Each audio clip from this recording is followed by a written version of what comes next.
ಶಿರಸಿ ತಾಲೂಕಿನ ಗ್ರಾಮಾಂತರ ಭಾಗವಾದ ಸಾಲಕಣಿ ಕೆಳಾಸೆಯ ರಾಮಚಂದ್ರ ರಾಮೇಗೌಡ ಅವರು ಇತ್ತೀಚೆಗೆ ಕೃಷಿ ಕೆಲಸದಲ್ಲಿ ತೊಡಗಿರುವಾಗ ಅಡಿಕೆ ಮರದಿಂದ ಬಿದ್ದು ಮೃತರಾಗಿದ್ದು, ಅವರ ಮನೆಗೆ ಬುಧವಾರ ಅನಂತಮೂರ್ತಿ ಹೆಗಡೆ ಭೇಟಿ ನೀಡಿ ಮೃತರ ಕುಟುಂಬಕ್ಕೆ ಸಾಂತ್ವನ ಹೇಳಿ ಧನ ಸಹಾಯ ಮಾಡಿದರು. ಅಡಿಕೆ ಕೊನೆ ಕೊಯ್ಯುವಾಗ ಮರ ಅರ್ಧಕ್ಕೆ ತುಂಡಾದ ಪರಿಣಾಮ ಮರದಿಂದ ಬಿದ್ದು ಮೃತರಾಗಿರುವುದು ದುರದೃಷ್ಟಕರ ಘಟನೆ.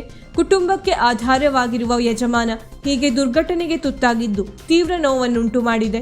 ನಿಮ್ಮ ಕುಟುಂಬದ ಜೊತೆಗೆ ಭಾರತೀಯ ಜನತಾ ಪಕ್ಷದ ಕಾರ್ಯಕರ್ತರಾಗಿ ನಾವೆಲ್ಲರೂ ಸದಾ ಜೊತೆಗಿದ್ದೇವೆ ಎಂದು ಮೃತರ ಕುಟುಂಬಕ್ಕೆ ಸಾಂತ್ವನ ಹೇಳಿದರು. ಈ ವೇಳೆ ಸ್ಥಳೀಯರಾದ ಸತೀಶ್ ಹೆಗಡೆ ಮುರೇಗಾರ್, ಕೃಷ್ಣಮೂರ್ತಿ ಮುರೇಗಾರ್, ನಾಗರಾಜ್ ಹೆಗಡೆ ಕಡಕಿನಬೈಲು, ವೆಂಕಟರಮಣ್ ಕೆಳಾಸೆ, ವಿನಾಯಕ್ ಪೂಜಾರಿ, ಈಶ್ವರಗೌಡ ಕೆಳಾಸೆ ಉಪಸ್ಥಿತರಿದ್ದರು. ಮಕ್ಕಳಿಗೆ ಏನು ಎಜುಕೇಷನ್ ಸಲುವಾಗಿ ಏನಿದ್ರು ನಮ್ಮ ಹತ್ರ ಹೇಳಿ, ಯಾವತ್ತೂ ನಿಮ್ಮ ಮಟ್ಟಿಗೆ ಇರ್ತೇವೆ, ಏನು ಯೋಚನೆ ಮಾಡಬೇಡಿ. ಒಳ್ಳೆಯದಾಗಲಿ. ನಿಮ್ಮ ನೋವನ್ನು ಬರೆಸೋ ಶಕ್ತಿ ದೇವರು ಕೊಡಿ.